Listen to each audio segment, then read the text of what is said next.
All right. So you just watched. Hold on, let's fix some stuff real quick. One second. Let me fix some things. Bring chat back. Bring bits back. Bring alerts back. Okay, you're back. So ladies and gentlemen, this is now the class portion of film class. You just watched a film from 2014 called Nightcrawler with just an unbelievable cast. Riz Ahmed, Jake Gyllenhaal, Rene Russo, and Cusack makes a very brief appearance. And obviously, again, Bill Paxton, the late great. Oh, yeah, wow. That's very cool. He's so good in that role. This movie is very unusual. I've watched it probably 4 or 5 times now. And the thing that kind of, after watching it so many times, stands out to me is that this is the great American success story on like fentanyl. If you watch this movie, it's very reminiscent of like a Facebook or like any of the other kind of like building a business movies, except it's just on its face so fucking horrific. What Lou Bloom does is so fucking horrific, but he's so good at it that he inspires his own following and his own success, right? Rene Russo, by the end, has fully bought into his bullshit. And there's something very telling about that. I think usually when you watch the great American business story, they are really singing the praises and the you know, heights of the entrepreneurial spirit and, oh, look at the money, it's coming in, but they don't really show you the price of what they're doing. And watching Rene Russo and Riz Ahmed give in to this kind of absolute corruption over the course of the movie is really, really, really haunting. This film is done amazingly well. Whose first time was it? One's in chat. I think this is kind of one of my favorite movies that never really got its day for a number of reasons. First of all, I think the name was very bizarre. I think a lot of people associated it either with X-Men or with worms. Either you know a Nightcrawler to be a blue X-Men, or you know it as something that you fish with. And kind of like Shawshank Redemption, the marketing and title just wasn't there to draw people in. But it's an enormously well-reviewed film. Its ending is kind of weak. With Peace and Love, I don't think you got it. I think the ending is one of the best parts. I think ultimately, That's very if cool. this movie ended in some kind of like Neff. just way where Lou Bloom faced some kind of divine judgment, or Riz Ahmed made it out, it wouldn't be true to the American businessman. This is a tragedy. It's the tragedy of American capitalism, really, at its most heinous, undressed bath salts version. And ultimately, what the movie is talking about is people like Lou Bloom get away, right? Like, this is the kind of crime that we don't just allow, we encourage it. If you button up and wear a nice watch and speak with a very calm diction and large words, most people can't ever identify the fact that you're a fucking monster. That's the point of this movie, is that Lou has to get away in the end. Obviously, I think it's heightened to a place that makes it a thriller or an action film. But again, if this movie assigns any kind of justice for Jake's ne'er-do-well behavior, I think it misses the contrast it's trying to make. Beyond being an indictment of working and basically fucking over your employees and all the people around you and being an absolute demon to get a bottom line, I think this film is actually a fascinating kind of analysis of local news. one of the most incredible lines in this film that is otherwise unbelievable is the totally real fact that your local news network condenses all of its local political, educational, and arts stories into 1 minute of airtime. And the rest is like horrible, crime-focused, fear-mongering slop that is totally targeted into scaring the shit out of you into watching more news. And ultimately, this is a model that started with the local news network, but ended in its logical limit with Fox News. I don't know the last time anyone here has actually sat down and watched Fox News, but I will say this. One thing I always notice is how fucking well made it is. I know you're going to go, ooh, crazy, blah, blah, blah, blah. No, Fox News is evil, but don't ever sleep on how well executed that product is. It is some of the finest propaganda you will ever feast your eyes on. It is Goebbels level shit, man. They have a 24-hour news network that distributes talking points, hits them, and creates fear in people around the clock, 24/7, 365. And beyond that, they also sell product. I don't know if you've ever looked at Fox News, but I would be willing to guarantee 95% of the gold purchased in this country comes from a call-in line that old people are watching.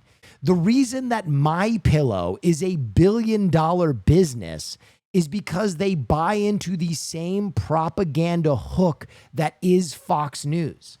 You can see, just like an influencer, just like a Will Neff or a Kai Cenat, Fox News has an uncanny ability to move product. Now, what you do with that ability is up to the individual. I do my best to keep my prices fair and to give things away, but it is a very intoxicating feeling, and you can see how pigs would take advantage of that power to either create control through fear or make money, or both. And ultimately, Nightcrawler is the story of the foot soldier that creates that fear, right? Crime is going down, but you would never think that if you were to watch the news. Most places, that is. But they have this ability of making you feel like every day is your last day, and the fear is so palpable that we have no option but to surrender our own control, to surrender our own privacy, and to buy into totalitarian systems so that we can be protected from the rising tide of lunacy that is consuming our streets. It's a really interesting thing to ponder on. Ultimately, I think Nightcrawler succeeds on every level of storytelling and commentary that it sets out to touch on. Beyond that, the actual physical qualities of the film are impeccable.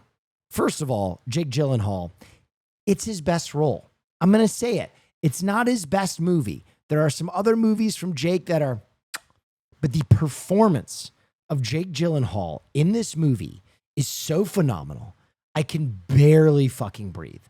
He plays such a good sociopath in this movie that it almost takes you out of the fact that it's Jake Gyllenhaal.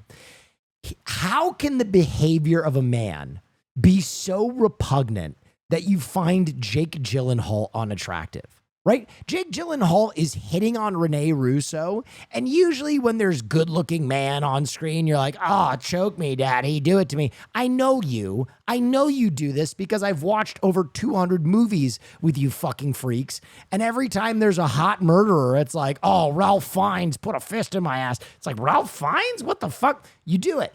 But in this movie, I saw nobody doing that. Why? Because Jake Gyllenhaal is such a fucking freak in this movie. Freak.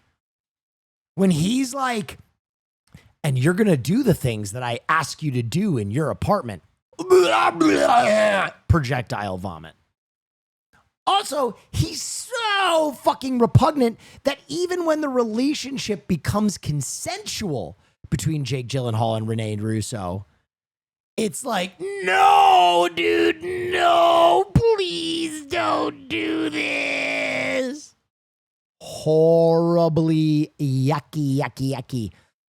That blackmailing scene, you know what's really interesting is blackmailing for sex is something that is so well documented within the Hollywood Parthenon, right? We've heard this Me Too story hundreds and hundreds of times, but very rarely have you seen it enacted so honestly in a movie.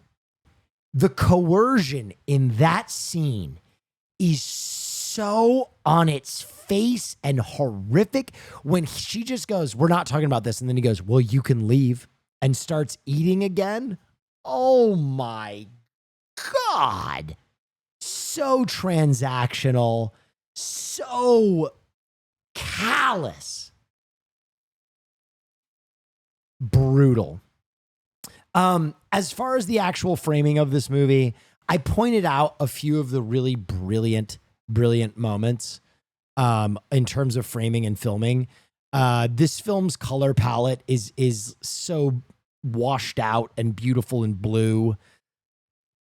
And I love some of like the bookending frames that you get. They're really, really phenomenal. Also, I love how many shots are at a distance with like a telephoto to kind of represent that other person looking in, you know, third person view.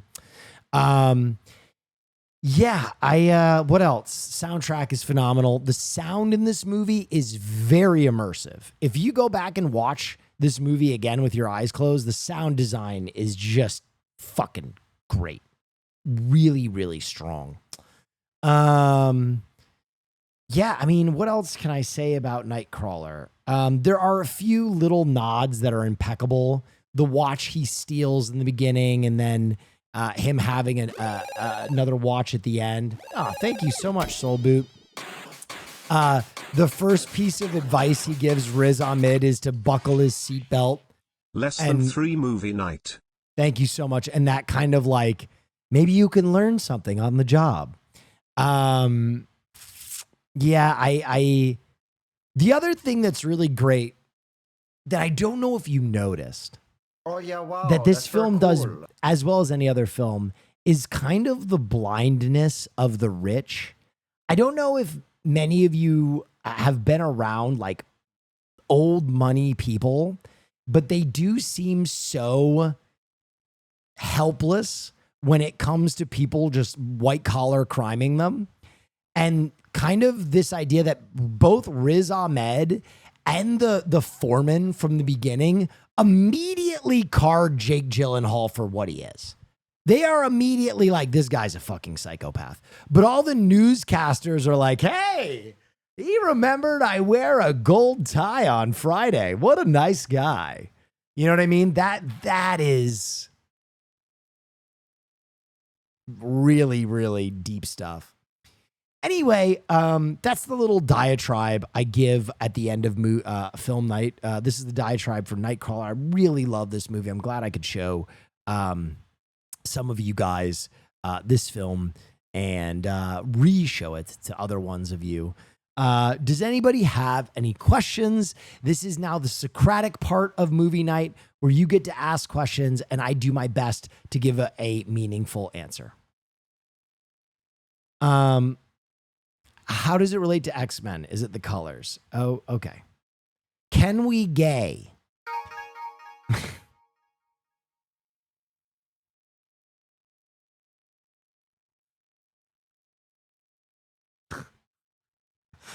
Wasn't even worded right.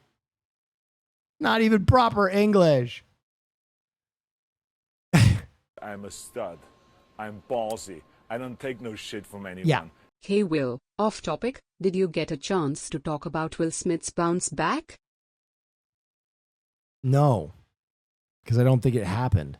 It seems so specific. Is it based on a real story or writer from the world? No, it's not based on a specific story. I'm sure the writer did a fair amount of research or had a focus on this topic, or found it to be repugnant enough that he like hate watched and hate educated himself. But no, this is not a real story. I think it's based on maybe real events, but yeah.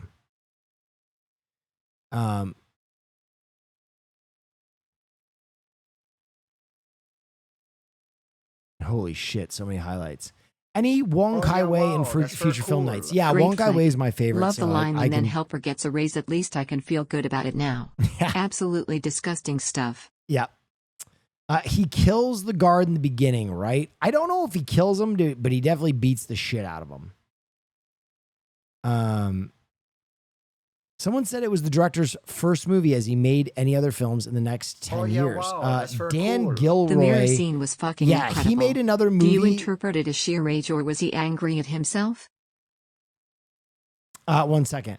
He made Velvet Buzzsaw, which I was really excited about, but he did make other movies. Velvet Buzzsaw didn't really hit, but he's made other films.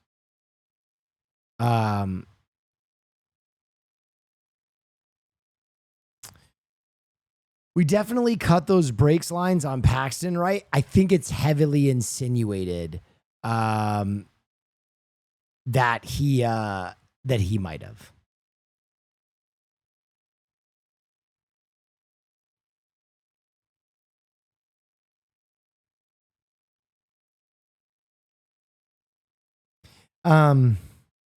You mentioned the name didn't help this movie. Do you feel like this movie would have more of an impact if it came out now that we've seen the polarization of news media?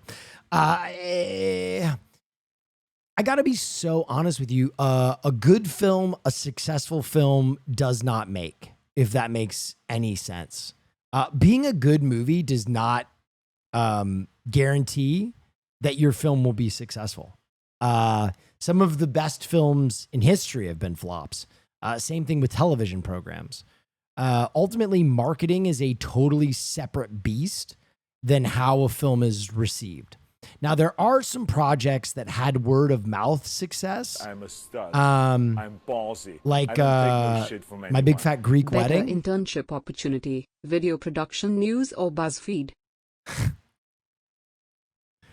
Video production news. Anyway, so you missed the mirror scene when you got up to get food. Yeah, I've watched this movie many times. Mirror scene is phenomenal in this movie.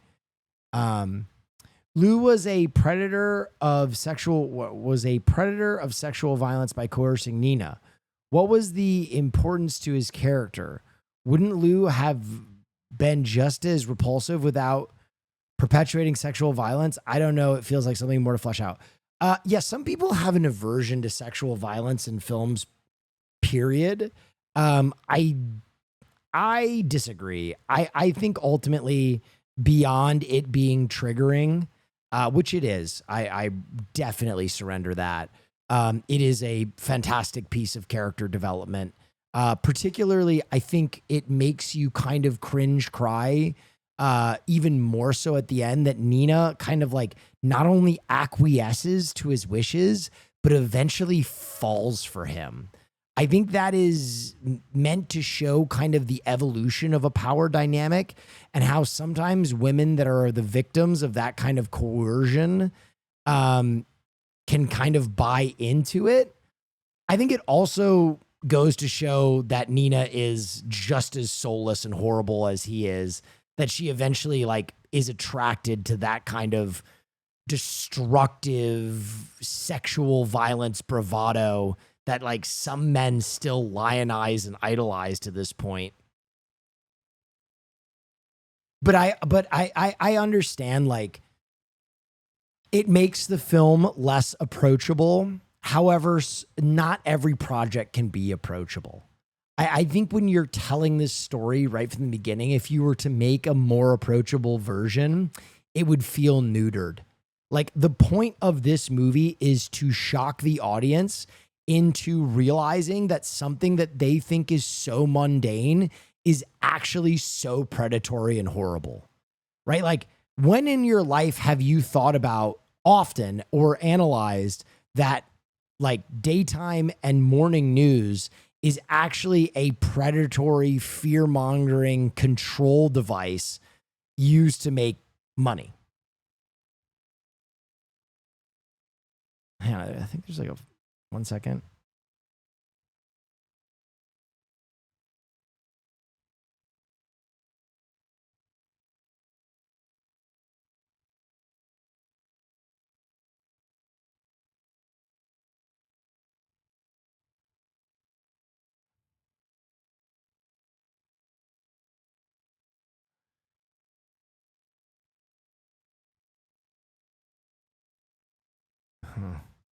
Sorry.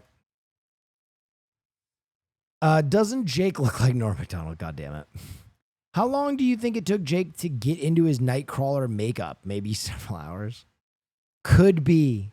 So many prosthetics. Would you consider watching The Lighthouse? Yes. Is Jake massively underrated? I would say this is a controversial take. Yes. I think that Jake Gyllenhaal belongs in that like very tippy top echelon of actor, and I don't think he's there. Now, massively is a weird thing to say about a guy who has $100 million. But I prefer him to like even like a Brad Pitt usually. And so I don't know. I think that he's like an actor's actor in a lot of ways. He's got hits though. Was Grink in the mirror scene? I can't remember. What was the TV show that he watched and laughed at the nights or something? I think that's just meant to be like an old Hollywood gag, and I think it's like, ew. Like, why is he laughing at that so much? It's so weird. It's just meant to make him more weird and more alien. I'm a stud. I'm ballsy. What's Jake's best movie? Prisoners. It but felt his like best a very performance cynical is this. view into the world of news media, especially the local news cycle. Did having experience in the production/media world inform your view of the movie at all? I mean, I'll be so for real. I saw this movie when it first came out, so we're talking a full 10 years ago. And I'll be so for real. At 24, I was a fucking idiot. So I think I went into it with very bizarre expectations because I was like, oh, it's a movie about a news guy, but it's Jake Gyllenhaal and people say it's good. And then it turned out to be fucking incredible. Prisoners is better than Brokeback? Yeah. In my opinion, I love Brokeback. I think Brokeback is a top 100 film, but for me, Prisoners is like one of the 10 best films ever made. I fucking love Prisoners. I think Prisoners is the best screenplay ever written. One of the best acted films ever. Probably the best thriller ever made. And it just hits. For me, it just hits. It's so good. It's so fucking good. I mean, it's Jackman, Gyllenhaal, and Dano, bro. It's fucking crazy. Also Terrence Howard before he was engineering drones or whatever. Watching this film at this moment in time seems ripe for comparison to Epstein. Did that come to mind at all? No, it didn't. I'm trying to track what you mean by that. Epstein. If anything, it would be the like antithesis of that, right? Like Epstein is they're like, I mean, I guess if your belief is that like there isn't any real palpable danger or substance to like the Epstein files, but I vehemently disagree with that.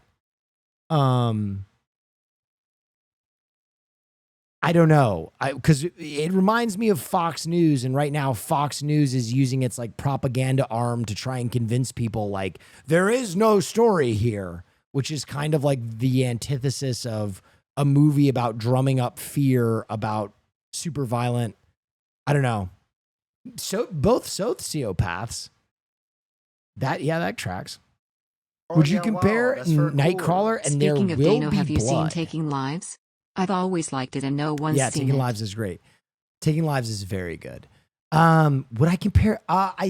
Interesting that like I see what you mean. They're both kind of like nightmare versions of the American success story. There's definitely some like plot structural similarity there, but the films are so different in how they're manifested. Do you think Nightcrawler could beat Superman? Okay. No nods for Jake Gyllenhaal in Zodiac or Donnie Darko.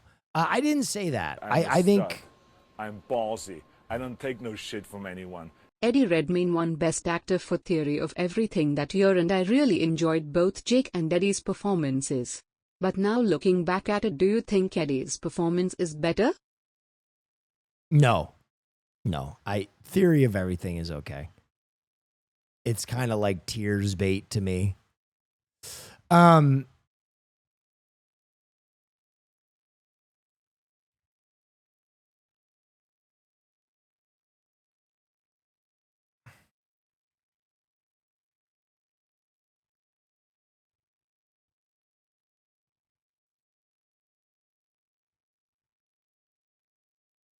I mean, to be honest, someone asked about Epstein in this movie. Epstein and Theory of Everything have more in common than Epstein in this movie. No nods for Jake Gyllenhaal in Zodiac or Donnie Darko. I love Donnie Darko. I think Donnie Darko is phenomenal. It's like one of my favorite emo teen angsty what is life about movies, coming of age movies ever, maybe if not my favorite ever. Zodiac, people love Zodiac. I like Zodiac. It's never hit like that incredible itch for me. I like it. I really like it. I don't know if I love it. Also, I just don't think that either one of those performances are like as strenuous or engaging as Lou in this movie. Can you talk about how long speeches and actions seem to be recited in can you talk about how his long speeches and actions seem to be recited in practice? Yeah, so I think that gets back into the masking element of it. He's a sociopath.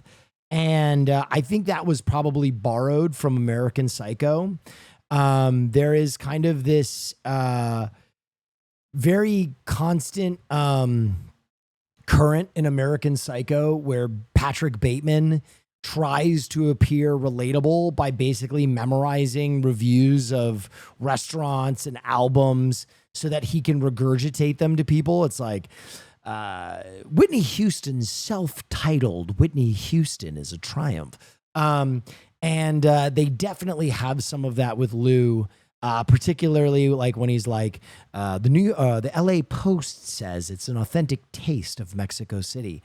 I think that is a really effective way of kind of creating a uncanny valley quality to a character, and also demonstrate that like he has practiced to a extreme point, just like the normal nuance of a small talk conversation, so that he can communicate in a manner that he thinks is convincing of a normal person. Huey Lewis in the News, yeah. I like the shot inside the triple murder house where they never fully show the dead lady on the couch and then they show it on Lou's camera. Yeah. I think that gets into Lou's kind of thing that he says briefly, but I think is one of the best lines in the film, where he says it looks so real when it's on TV. Kind of this idea that like we as media consumers almost think that the things that we are watching appear more real to us through a screen, right? How many times have you gone to a concert and seen people watch the entire concert through the lens of their phone? There's some really fascinating psychological trauma going on there where people feel like they are more present by tuning out and watching something filtered through a camera and a phone screen, right? For some reason, that seems more permanent to them than just experiencing something. Why are so many good movies thrillers? Jay, that is a phenomenal question. I love that question. The reason why thrillers seem so much better than a lot of other films by comparison. Cool. Do you think there was any inspiration from season 5 of The Wire? No. I just watched and it seemed to have similar vibes. No, I don't think there's any. I love The Wire. Don't get me wrong. I fucking love The Wire. Cool. Thank you, Will. I absolutely adore The Wire. No, I don't think The Wire has any significant impact on this film. But I love The Wire. Fucking love The Wire. Snoop in the nail gun scene is one of my favorite little moments ever.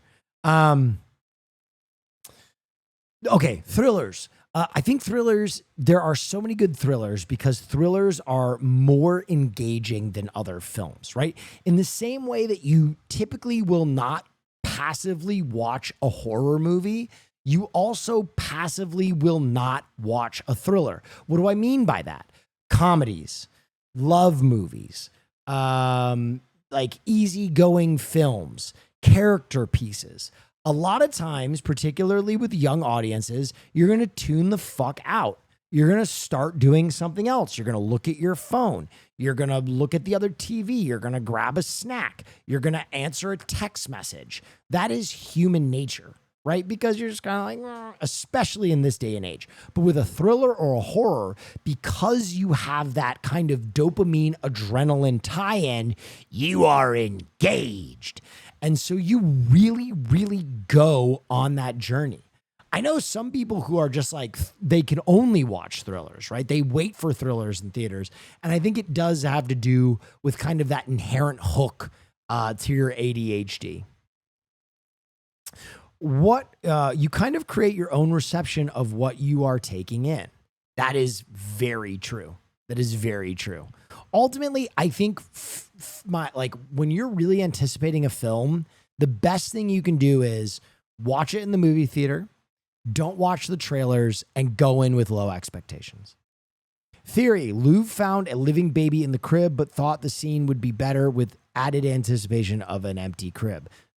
Amazing fan theory. I love that fan theory. Absolutely did not happen, but I love the theory.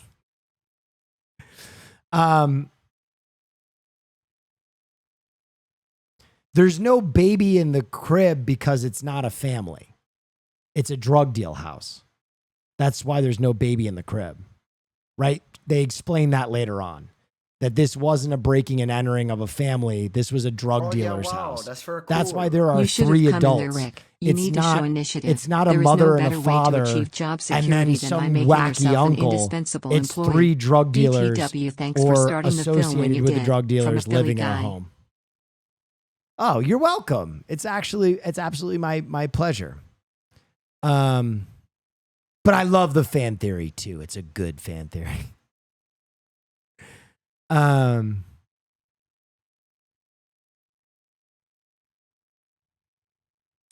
does it have all the toys then? Probably to be above suspicion. It is. They said they were moving large quantities of drugs. I don't know if you know this, but drug dealers go through great lengths to make sure that you don't know that they're dealing drugs. Would you say that the film also focused on how there's a systematic racial component? How the media tends to make those white people seemingly more impactful than non-white crimes, and especially the money is where a colored person kills a white person, hence filming the shootout, positioning out that they are Hispanic.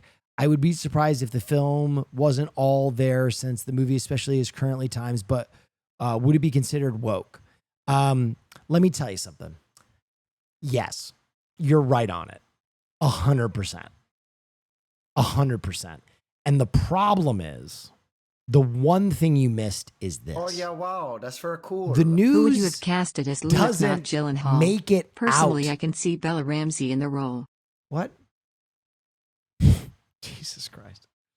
No, I wouldn't have cast anybody else.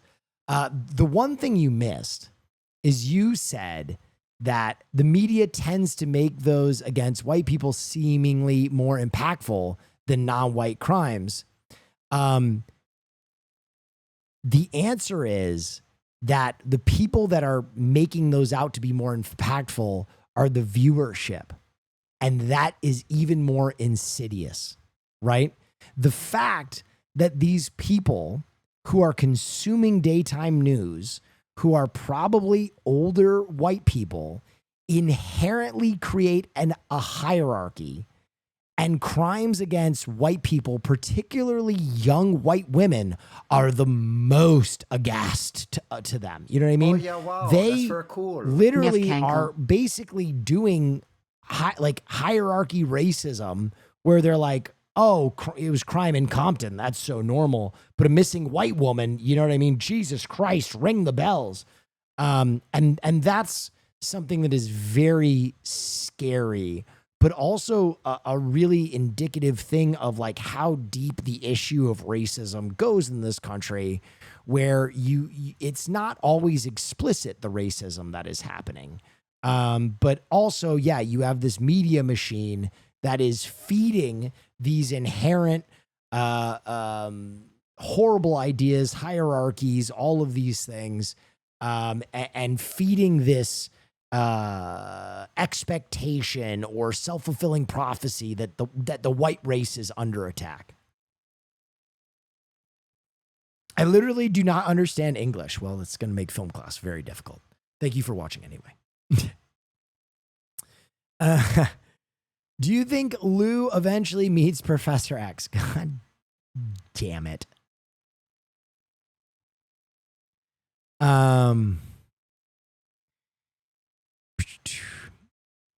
Lou is the first kick streamer. Well, I didn't say it.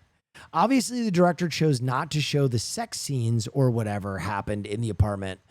Always thought that was an interesting choice. Hits harder as the convo in imagination. What are your thoughts? Love this movie ever since it came out. Surprised it was not more well known. Yeah, I think that's probably a taste thing.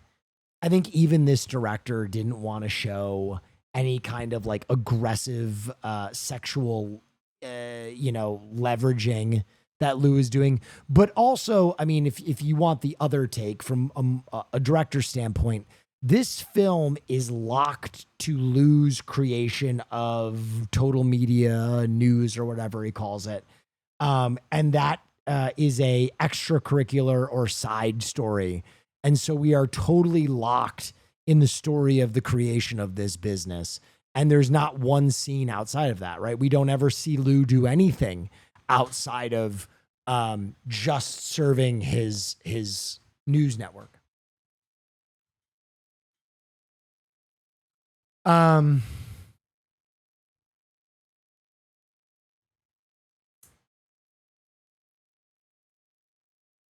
a movie all about filming, I have to say the cinematography in this movie is insane. It's very good.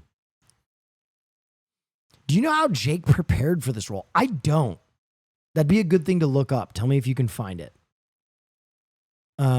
This movie I don't think this movie really made a ton of money. Usually you get those kind of like fun DVD extras when a film is like a very big success. But I don't know. You might be able to find some Jake Gyllenhaal preparation interview or something like that. Why was his car red and not blue? You know, Nightcrawler. There's actually a lot of theory behind red cars in movies. I'll answer your question, even though you were just trying to be a little jerk. There's actually a lot of theory behind red cars in films. Basically, anytime you see a red car in a movie, it is there to pull focus. You will never see accidentally a red car in a movie, because red cars or red colors immediately pull focus.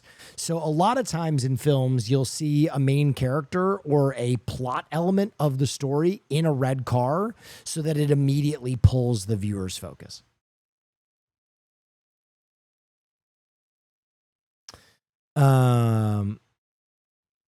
This movie makes way more money in a different year. 2014 had Birdman, Whiplash, Fury, Inherent Vice, Imitation Game, Foxcatcher, and The Theory of Everything. Holy shit! What a year for film. Why does he need Rick? I mean, just logistically, he can't drive and run a camera at the same time, and he also can't navigate. I can't explain it, but I kind of see a similar parallel to modern day influencer motivations as the motivations of Jake Gyllenhaal's character.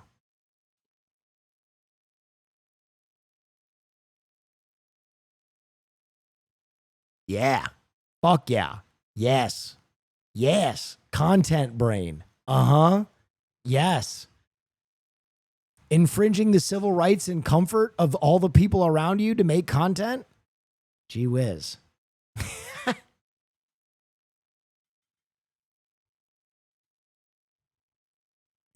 Would you compare this with The Network?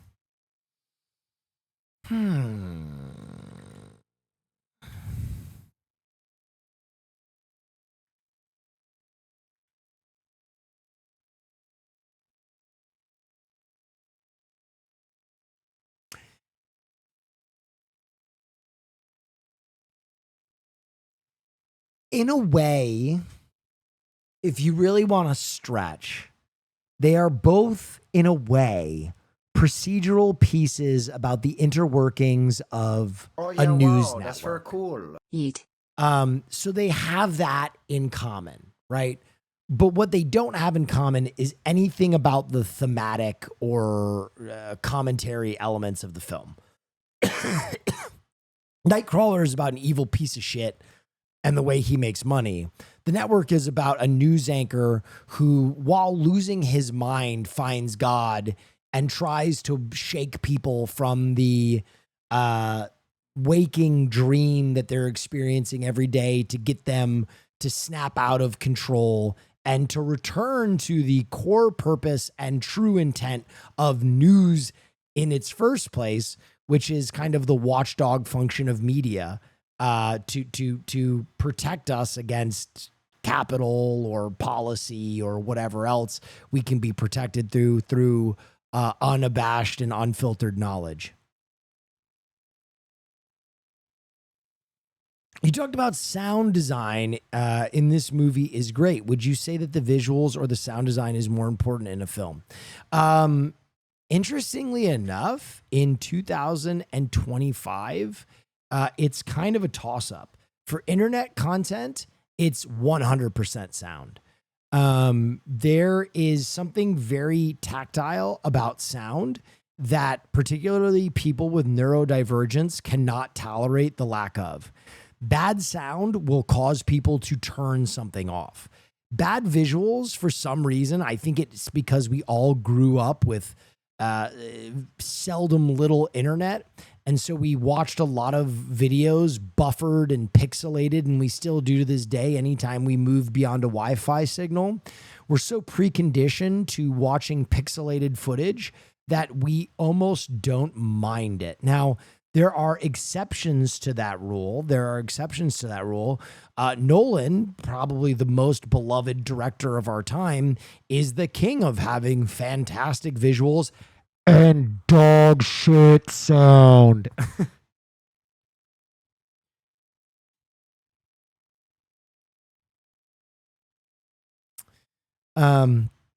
What do you think of Rick's final conversation? Lou says Rick would take advantage of him, and Rick is like, I don't know. And I feel like that's another way to show how insidious Lou is, making people question their own intentions.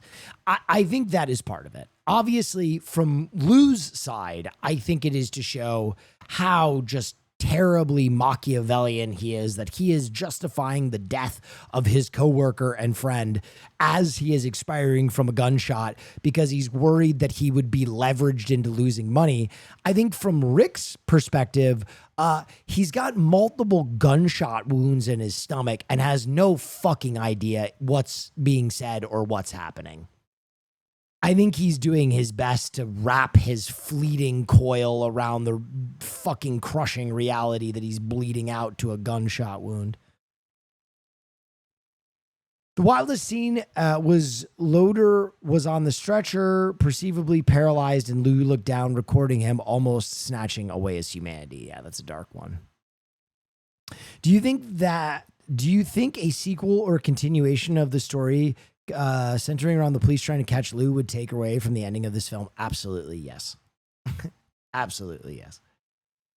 Do you think his sociopathic tendencies stem from his hatred of humans?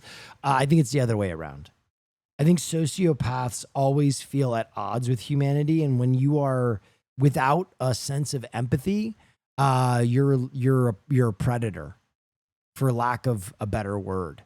Right? Like, we are born with instincts that go back to, when we were single cell amoebas. You know what I mean? There's a very lizard brain part of ourselves that without high brain functioning, like empathy and love and joy and compassion, can become very scary.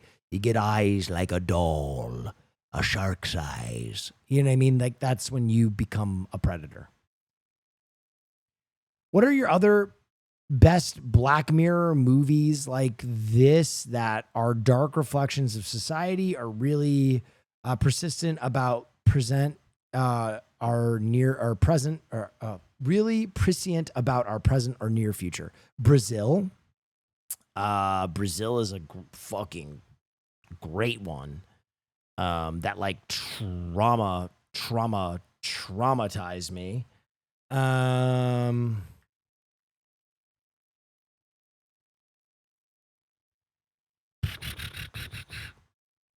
I'm trying to think of like other dystopian ones.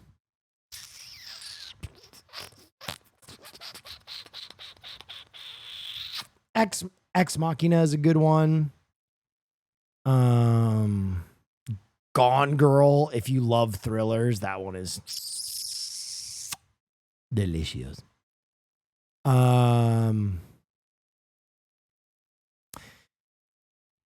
The last one I would recommend, it's not really the future, but Good Time is so fucking really good. Fun fact about the film, they shot Nightcrawler in only 20 nights, according to Jake. That's crazy. All right, ladies and gentlemen, that's the other 20, 30 minutes of question time. So that's film night. Who learned something tonight? Who had a good time? Ones in chat if you learned something tonight. Ones in chat if you had a good time. All right, can I get zeros in chat if this was your first film night ever? Do we have any first film night ever, folks? Zeros in chat. Wow, we got a few of you. Hell yeah. That makes me really happy. So ladies and gentlemen, one more time, this is film night, God damn it. And this is something we do every Wednesday. And we've been doing it for 5 years. We've showed over 200 movies. And it's probably my favorite stream that I do. I really appreciate Schwinn. Thank you so much. Schwinn, thank you. Let me finish my little spiel. I really appreciate the 5. That's a lot of juice. I really appreciate the community we've put together. I think film night works, one, because you have a great teacher.